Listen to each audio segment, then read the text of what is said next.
The oldest literature known to man tells of an all-powerful force underlying everything in nature and occurring throughout the universe. This mysterious force was called prana, and those who learned how to tap it, to channel it through themselves, were said to become like gods.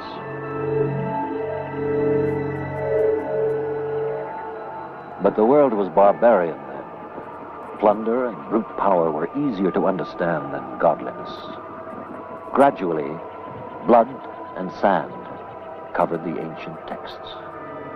Countless generations would live and die before Western civilization took hold on the shores of the Mediterranean.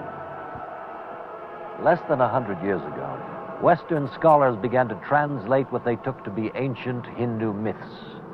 A literature richly imaginative with its talk of cosmic energy and chariots of fire flown by gods from the sky.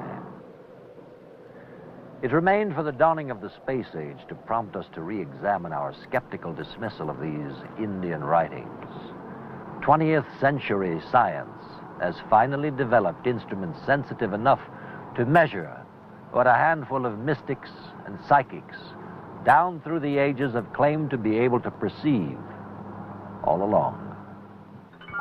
Is the invisible force the Hindus call prana the same as what Soviet scientists referred to as bioenergy in this experiment in psychokinesis, or mind over matter? Could it be the mysterious energy that some psychics claim to see as the body's aura, and which American scientist Valerie Hunt was apparently able to record in a revolutionary experiment at UCLA?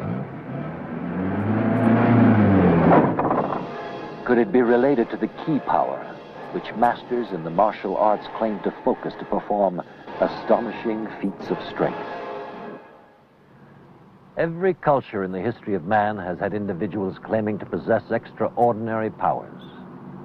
Will we be the first to prove that such powers actually exist?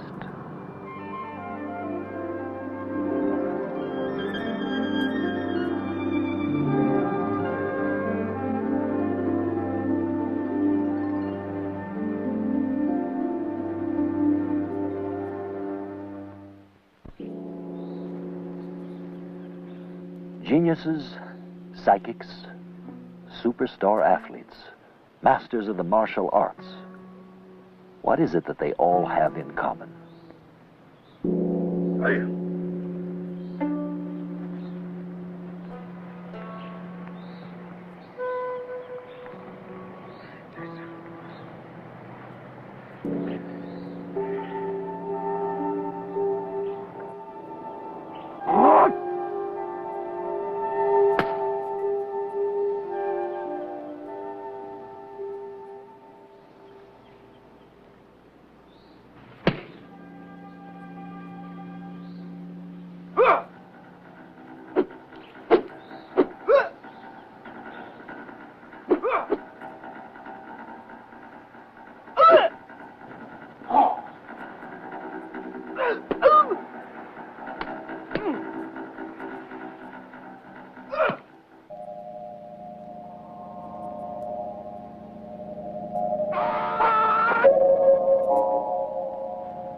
Ki means power. Ki power is not only board breaking log or concrete things. More than his mental power is very important. Yes, sir. Not only will ki power break the boards, but ki power can heal, to help mend torn muscles and torn ligaments, and to help healing a broken bone. I've had my ankle broke and my ribs broke, and Grandmaster Lee did ki power to these injured areas to help the healing faster. Even when we practice, we can feel ki power from Master Lee's body. It flows through their bodies constantly. You can feel when you touch them, when you're near them, when you see them, when you're talking to them. The ki power just flows around them.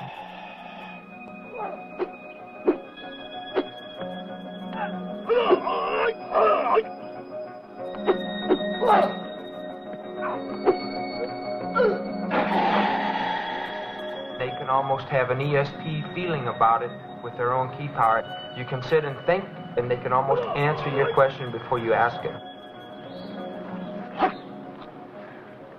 On the surface, it might seem ridiculous to compare a brilliant pianist with an unstoppable running back. But they have one significant thing in common. They are extraordinary. Why? Where does their gift come from? Is it possible that they are able to tap some sort of force which is generally unavailable to the average person? The Lee brothers, Ju Bang Lee and Ju Sang Lee, are masters of the Korean martial art Hwarang Do. Using ki power or internal energy, they are able, they say, to make their bodies lighter, heavier, hard like steel, or capable of blocking out pain. Ki power supposedly resides in everyone in an area about 3 inches below the navel, but only masters have learned to manipulate it like the Lee brothers. They are able to push their bodies seemingly beyond human endurance, without injury.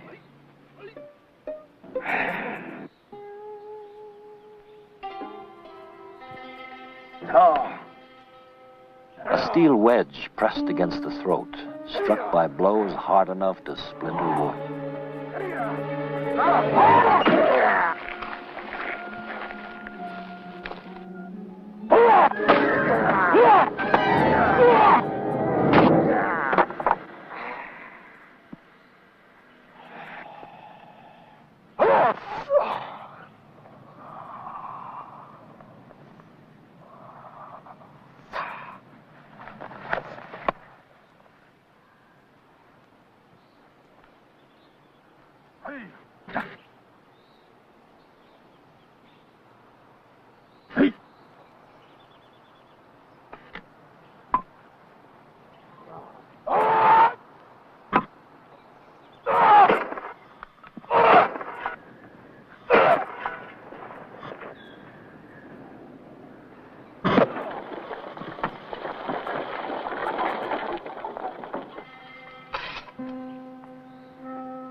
The object, to strike hard enough with a razor-sharp sword to slice the zucchini in two without cutting flesh, while blindfolded.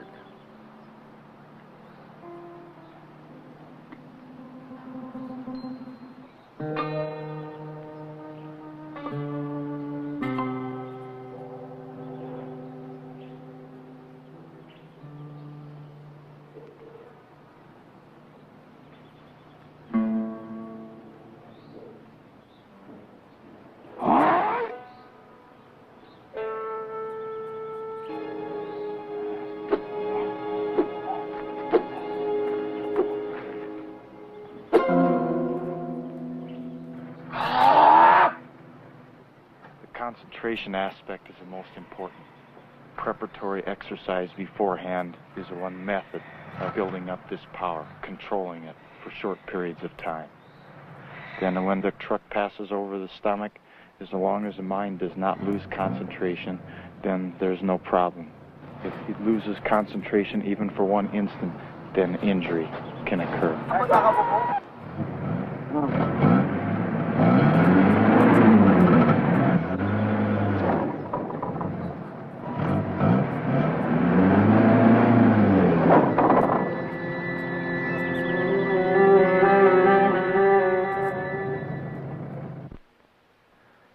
It's impossible to tell whether a phenomenally gifted athlete is simply doing things any good athlete can do, but doing them better, or whether he is also tapping an entirely different level of human capability.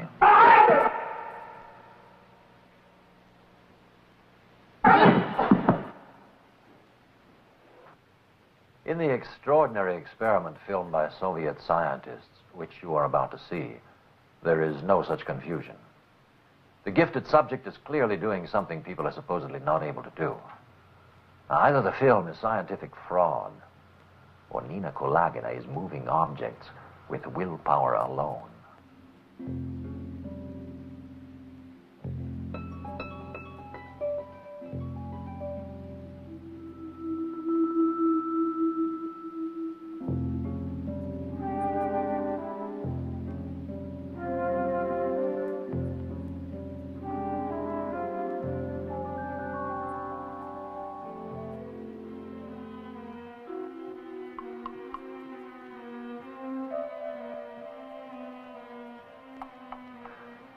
American scientists who have seen this film do not consider it fraudulent.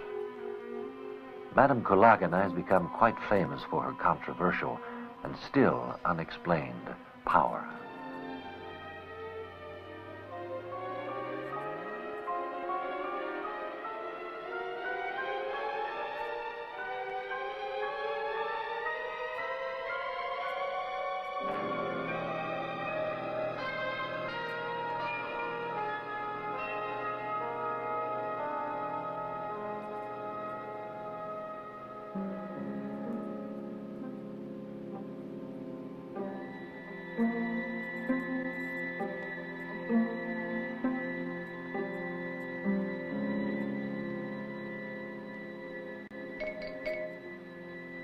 Whatever it is, it reportedly leaves her exhausted after a session like this.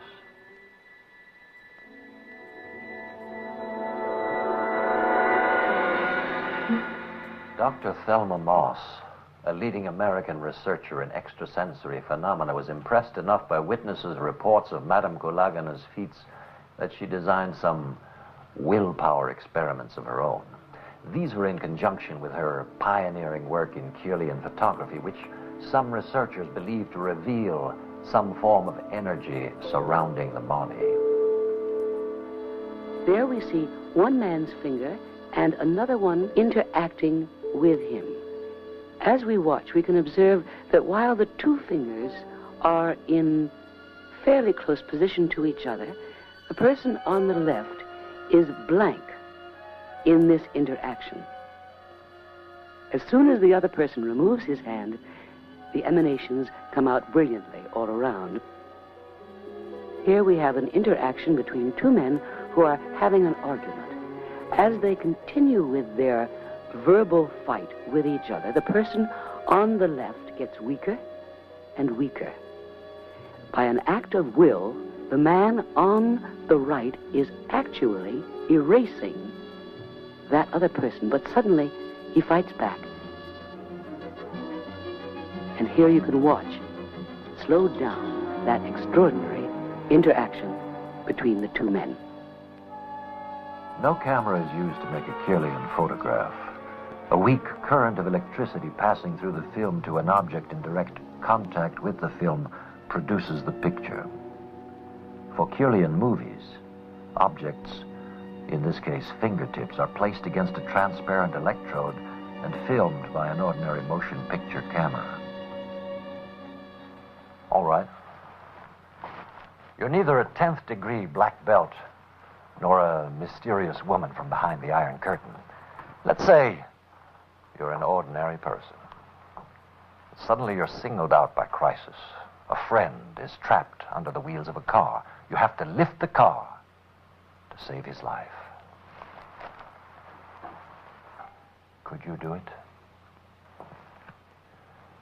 Most of us have heard stories of people who did.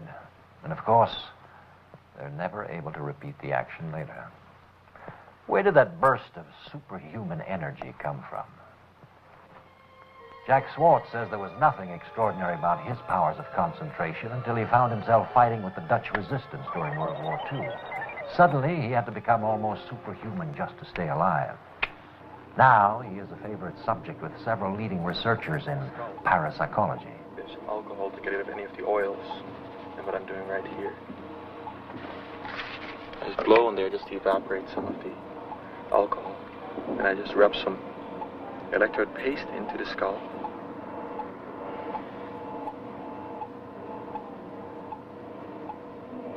And it'll glob more. And I'll just repeat this once again. Eric, sheet this up. Control frontal area. That goes into number 8. Well, I'm going to push this needle through the left bicep, and I like to state it is an unsterilized needle, and let it totally penetrate. It will go in on this side here on the inside of the arm and come out on the outside. And I'll leave it in for several seconds, and then we'll pull it out again to show that the first place in the recording that's at the moment being done of my brain waves, my heart rate, and my muscle motion, and the galvanic skin response to see what kind of changes would occur physiologically. And then when I pull it out, the attempt is going to be made not to make it bleeding and to have the holes close as fast as possible. Would you like to comment something on this? Well, I think I'd like to say, Jack, that although under some circumstances this could occur without bleeding, certainly most often with a needle of this size, pushing it all the way through the upper arm, you would get a reasonable amount of bleeding, and particularly if you happen to hit a larger vein. Do you think, Dr. Leslie, that there would be any indication of physiological changes taking place? Right, I think that would be a much better way to evaluate it. You're hooked up to this apparatus, and I think that would give a much better idea of what response is occurring. Okay, I will now start penetrating.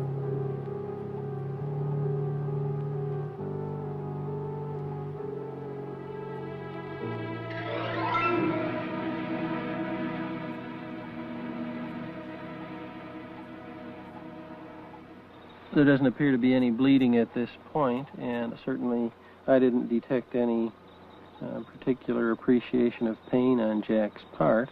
The instrumentation will perhaps show whether there's been a change of any sort or not. Could you give a comment on where it has penetrated? Has it gone just through skin, or has it gone through tissue? Has it hit some veins? It appears, Jack, as though it's gone through certainly the skin, possibly a small vein in this area, and I think through the biceps muscle as well. I'm now going to pull the needle out, and then you just observe what happens with the arm. Now, Dr. Leslie, would you be so kind to put a kind of a physical tourniquet on there to see if we can get any blood out of it?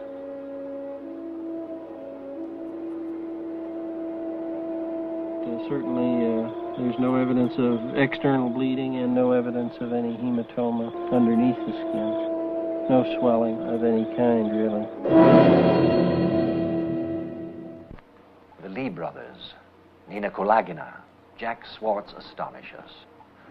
But spectacular though they are, their feats alone can hardly be said to prove the existence of an unknown force. If only we could see it somehow. Perhaps we can. Again, through Thelma Moss's Keelian photography and the mysterious phenomenon of the phantom leaf.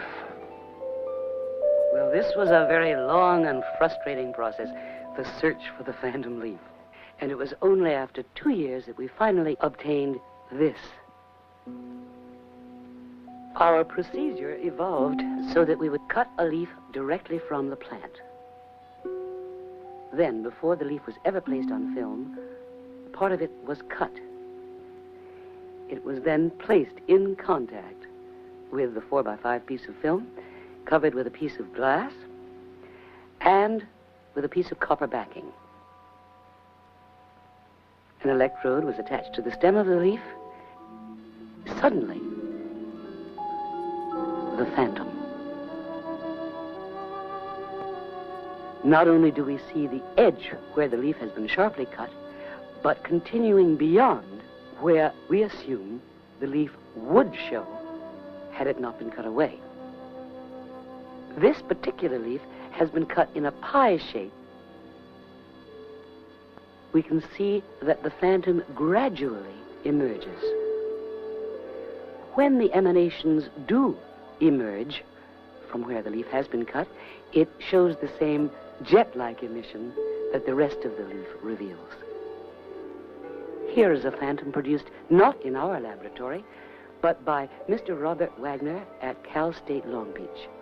He chose an ivy leaf for this portrait, and very brilliantly one can see that the tip of the leaf is clearly visible, even though it has been cut away. Is the energy body of the leaf, which we seem to see in the Keelian photograph, related in some way to the invisible energy with which Nina Kolagina manipulates objects? or which the Lee brothers are apparently able to focus. In the electromagnetic spectrum, radio and television waves are transmitted and received with the use of antennas. If what we are looking for is a form of energy, would an antenna of some kind help us to find it? Dr. Paris N. Garefis, a Los Angeles dental surgeon, read some amazing accounts of dental implant operations performed beneath pyramid structures. The report stated that pain and swelling were significantly reduced, perhaps due to something called pyramid power. The first operation a year ago was done without the pyramid grips, because by that time we didn't have them in the ceiling of our operatory. Today we will perform this operation under the pyramid grips, which at this point are hanging in the ceiling of our operatory, and we are very curious to find to what extent we will have different type of phenomenon, pain-wise, healing-wise, as well as from the personal point of view of our patient. We have been using now the pyramids installed in one of my operatories for about 4 months, and my observations were very encouraged to the point that we don't have as much pain, and in such of those heavy operated patients, we didn't have pain at all. Swelling-wise, which is a procedure that always comes post-operatively, we were doing very, very well, and in several instances people went right away in their jobs. In any kind of surgical procedure, we incise and we break the tissues, and there is a theory that that way we break that magnetic field. Pyramids as antennas take, concentrate, give back bioplasmic energy to the surrounding field, and we don't have as much breakdown of this magnetic field. Therefore, we have a better kind of healing post-operatively, as well as we have elimination of the pain procedures. There is a definite fact that there is a source of energy activated through the pyramids. Dr. Garefis met with Nick Edwards, the inventor of a lens-shaped pyramid grid structure, and Tom Conmey, a metallurgist who developed the special metals used in both the dental implant operations and in the pyramid grid system. This is a pyramid system which I designed about 3 years ago, and it's a very advanced system. We have been able to sleep as little as 3 hours a night for the last 3 years with very good dream remembrance and a very good charge of body energy, which will give us energy throughout the rest of the day. I have to get up very early in the morning, and one that likes to sleep as I do, I have no trouble at all getting up and feel just terrific. The system itself is actually a lens of 25 individual pyramids curved to concentrate or focus the pyramid energy resulting from the shape of the pyramid. Hi, Courtney. Hi, sweetheart. Hi. Courtney was conceived underneath this grid. We had tried 3 years to have a child, and we found as soon as we put up the grid that conception occurred within 30 days. And in fact, sex became a lot more pleasurable, and one's sexual awareness or sensitivity to it is increased dramatically, and this is the result of one nice try. I had a terrific pregnancy, the most beautiful pregnancy I've known of, and there was a period of time we took the pyramid down for 5 days, and that was the first time that I felt like I was pregnant. I was being bombarded with signs of pregnancy that I had not had before, and when we put the pyramid back up, they went away. Courtney just loves it in here. In fact, she's so spoiled that it's a big fight between the dogs, the cats, and Courtney to have bed space on this bed. And she has her own little pyramid, of course, but she likes the big one.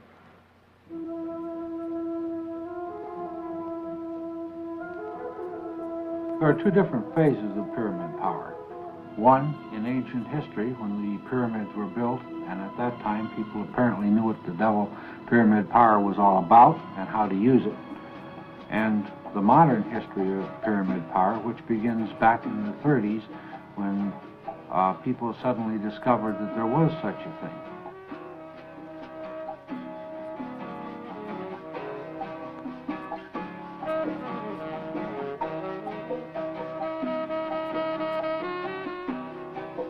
We're all familiar with the antennas we use for radios and television and radar. These are specially designed shapes to pick up energy in the electromagnetic spectrum. The pyramid is apparently a specially designed shape to pick up the energy in one of the other spectrums. The other energy spectrums, which are known to exist in physics, have not been explored because they don't have any meters or means of measuring it or means of generating it. Is it possible that the positive effects supposedly produced by pyramid power are actually psychological in origin? When you can take a dead fish and put it in a pyramid and have it mummified, very few people would agree that you could psych out a dead fish. Therefore, there is something here that is beyond just a psychological effect on a human being. This is a vast dry lake. Once there was water here, and life.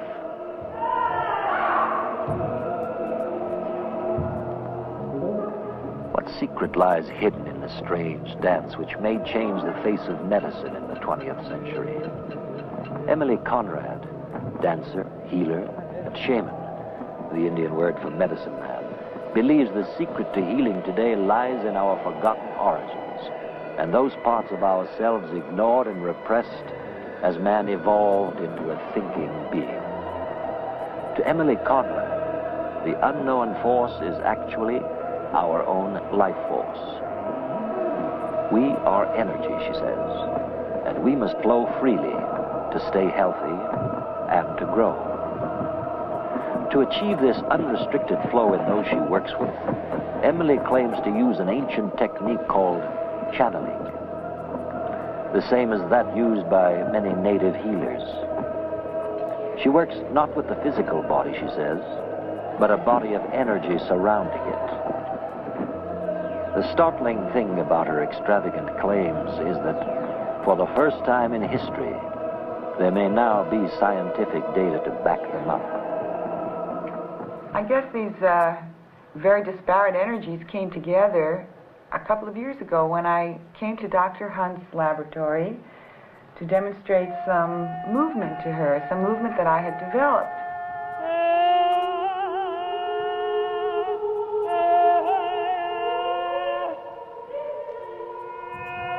I had myself an experience. I've traveled throughout the world studying primitive dance, but I had never seen any dance that looked like this.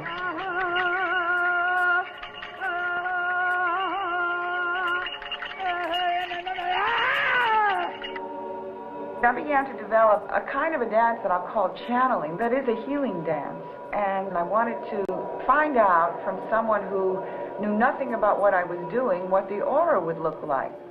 And so I called someone up and I said, can you recommend the best aura reader in Los Angeles? It was an incredible day for me because at the time I was still working and practicing in my living room.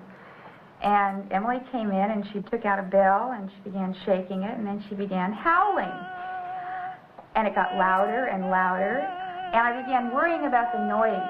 But as this process is going on, the energy got more intense, and it built up, and it was this incredible explosion of energy, and it changed color frequencies, and it went into areas that I knew to mean healing. Well, after Roz gave me her report, I called Dr. Hunt, and I told her a little bit about what was going on. She said, I'll clear the decks. Early morning, we met, and Emily said we were going to make history today. And I was very excited about making history until Susan got out of the car and started to walk.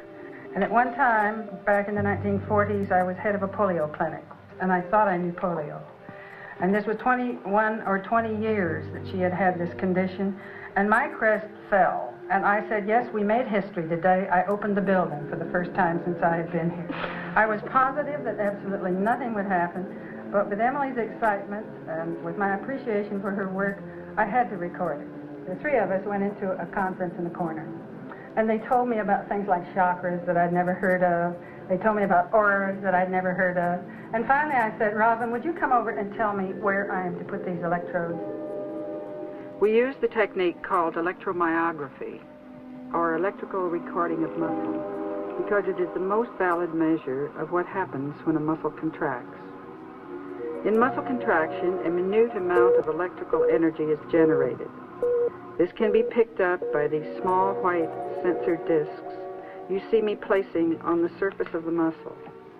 The small package worn around the waist is a miniature radio transmitter. By plugging the wires from the discs into the transmitter, muscle electrical signals are sent across space, like radio signals, to the receiving equipment behind the glass compartment. This system is similar to what monitored the astronaut's heart and blood pressure during flights.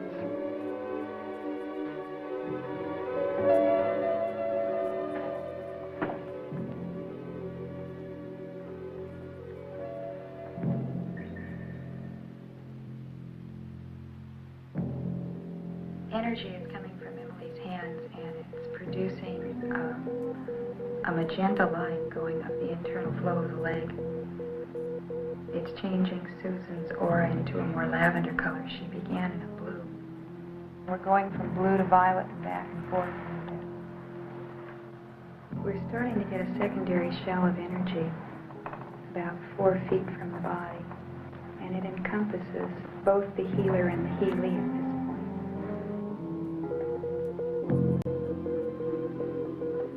Emily's pulling a lot of energy up the main central core of her body, and it's coming out her hands and her head and entering Susan's body. There's beginning to be an awful lot of pink in the lavender that both of them have around their bodies. And the secondary shell of energy that we established is beginning to go a little pink out here. As they're working, we're getting aura up around the top of the head, and it's very white, pluming from the top of the head. The rest of the aura is holding pretty closely at 6 inches from the body. It comes down the body. Not so much the arms as the main core of the body and the legs. Emily's beginning to be as violet as Susan, so that the two of them have kind of established a relationship. I had just been pretty disappointed by doctors and had a lot of trouble with my surgeries, and I wasn't going to go back to a doctor again. And through a friend of a friend, I heard about Emily, and she said, sure, come on over and, we'll see what we can do. So I went to her studio, and she asked me to lie down on the floor and tied yellow sashes around my knees. Again, it's the bells and everything, and I was a little bit nervous when I started, but as she started making the sounds, my eyes were closed and I wanted to peek, but I didn't, and I thought I'd be scared or something, but I felt really good, and I just felt all this movement in my legs, and they felt like they were perfect. Both of them were equal, and we both knew that something would happen if we worked together. I began to work with Susan on our sessions 3 or 4 times a week, and after about 3 months, the activity began, and that's when we decided to work in tandem to do a project with Rosalind doing the aura reading, and Dr. Hunt doing the measuring, and Susan doing the regenerating, and me doing the whatever it is I do. And there's a real interesting discharge. Oh, there goes another one. Did you catch that, Dr. Hunt? As it goes by? Yes, Rosalind, we picked it up.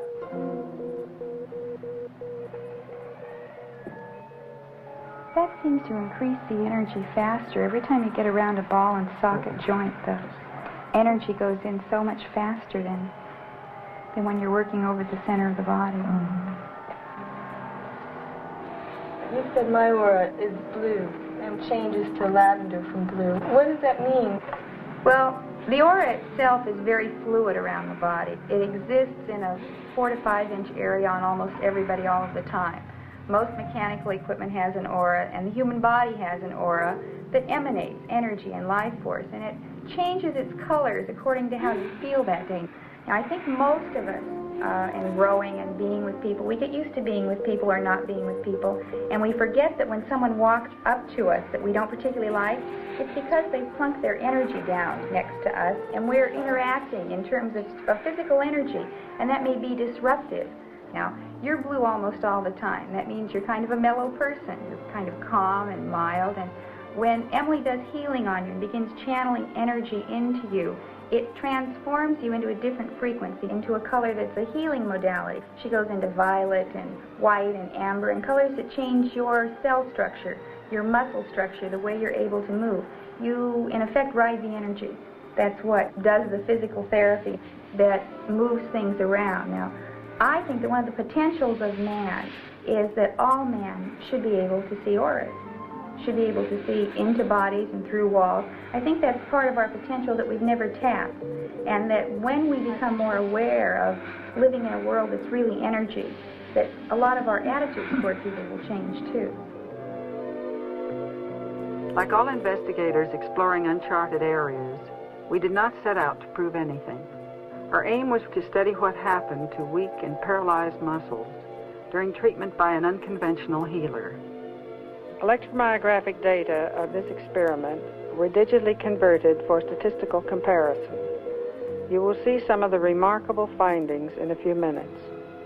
In the meantime, Emily continued to work with Susan and periodically filmed the healing sessions to reveal any further progress.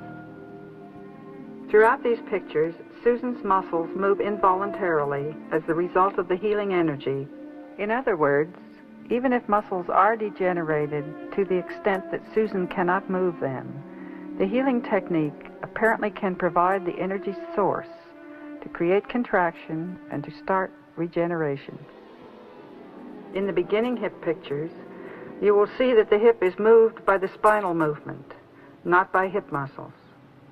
Here the energy moves through the extensive scar tissue caused by the surgery that built up her shallow hip joint, making it more stable. In these later hip films, note the dramatic, large, involuntary sequences, rhythmically flowing in great undulating waves, as though the nervous control system is being reprogrammed. At the first healing sessions, there was no contraction of the hip flexors or buttocks muscles. In this beginning knee sequence, notice the energy is flowing downward from the hip, activating the knee muscles into subtle, involuntary contraction, like the growth of a tree, outward. In these later pictures, see the strong rhythmic action of the muscles above the knee. It is important to remember that at the first healing, these muscles had only a tremor. Observe carefully the flatness of the foot and the stiffness of the arch in this picture. Susan had a triple arthrodesis operation, which fused the arch bones, making her foot stable so she could bear weight. It left her foot and ankle so rigid that walking was difficult. The energy field seems to have an intelligence that directs the sequence of change. These pictures of the inside of the foot are very important. Notice the muscles crossing the ankle, moving the foot upward. Before energy healing, Susan had a drop foot. Gravity caused her toes to drag on each step. Now she can flex the foot and clear the ground. Remember the early pictures with the stiff, immobile big toe and the inactive, small ones? How exciting to see the full gripping of the toes, the mounding of the arch, with tremendous movement to the great toe. The healing energy moved through the fused bones, eliminating scar tissue, activating, even regenerating, I believe regrowing destroyed muscle tissue. Now Susan can grip the earth. She can stand surely on it, and she can push off from it to walk.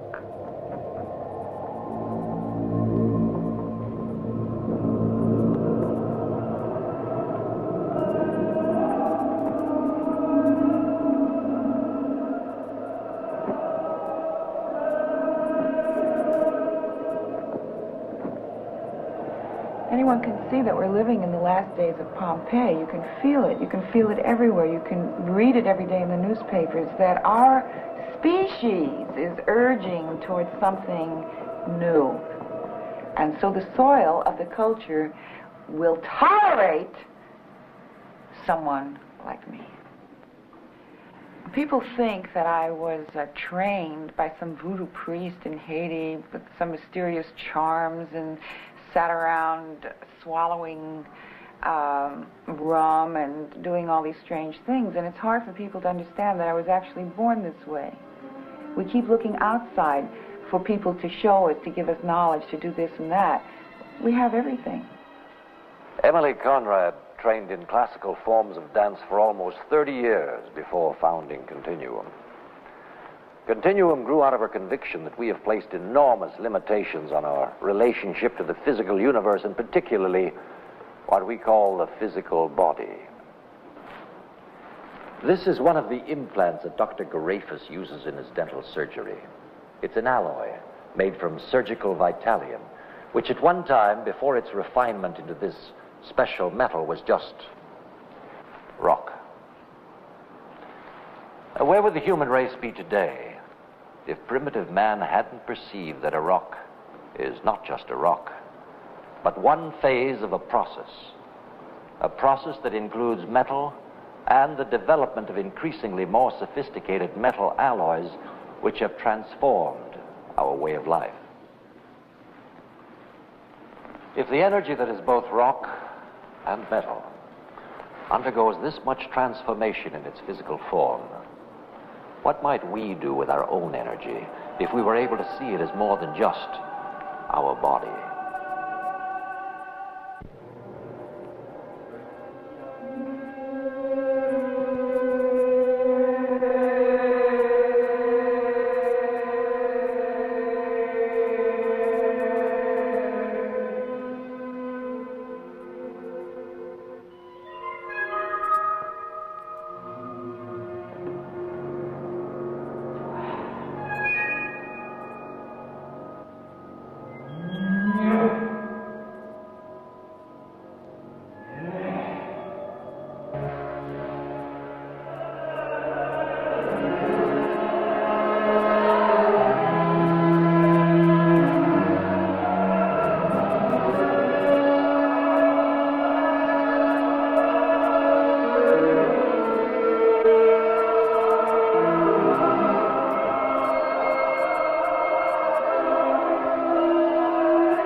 Sitting here in a very symbolic gesture, I'm holding the serpent, which is coming from my left side, with my right hand.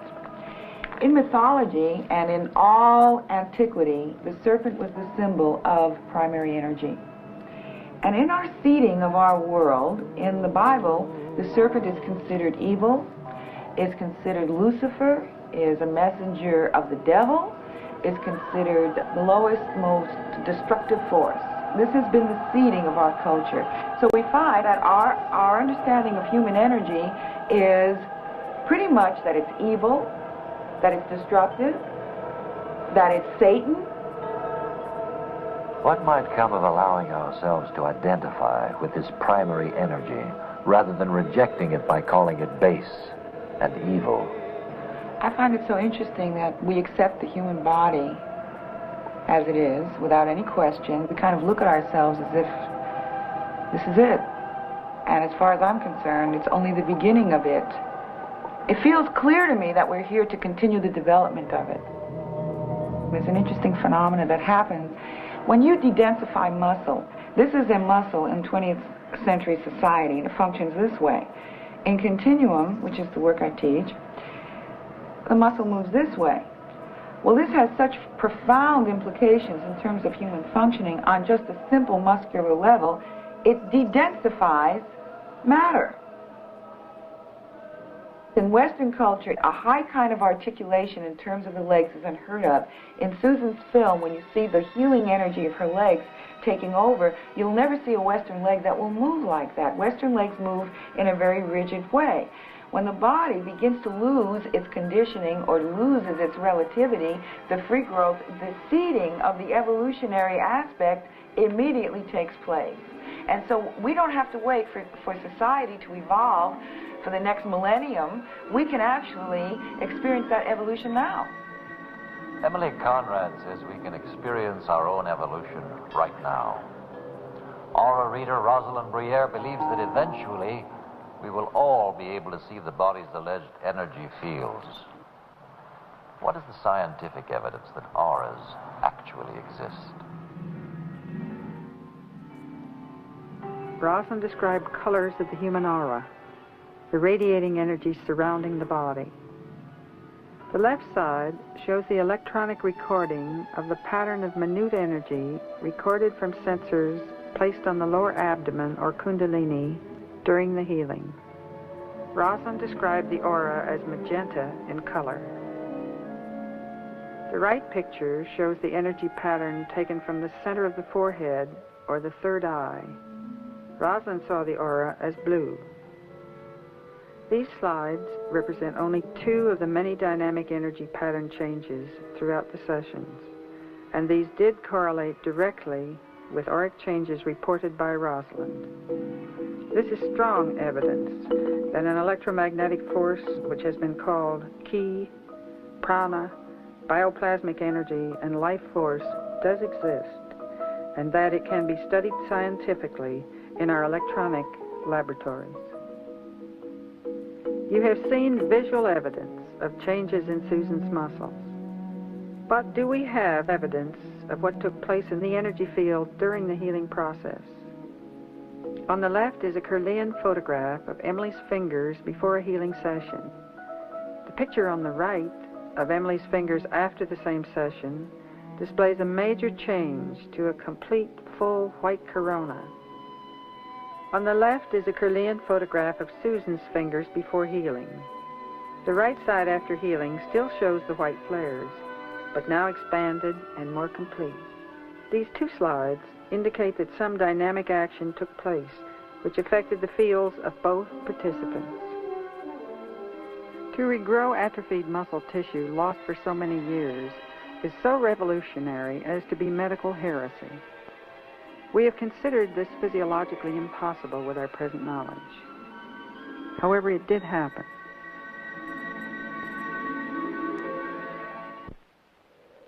Prana, ki power, bioenergy, pyramid power, auras, and the phantom leaf. The life force within each of us, which Emily Conrad believes we can tap to experience our own evolution. All of these theoretically and seemingly disparate forces are being evaluated scientifically today. Is it possible that they are all different aspects of something in the universe which we are only now beginning to glimpse? Visionaries say that we are multidimensional beings, but that we identify with only one level, the physical. We think that we are our bodies. We consider ourselves individual entities. The development of the individual is a fairly recent occurrence in our evolution. We tend to think of it as the ultimate level, but is this necessarily so? There are those among us who say that this image of ourselves limits our further growth, pointing to the ecological imbalances that have forced themselves upon our awareness. They say that the time has come to participate in the forces of nature which we have unsuccessfully tried to master. Perhaps then we will find that our real selves are far greater in scope than we had ever imagined.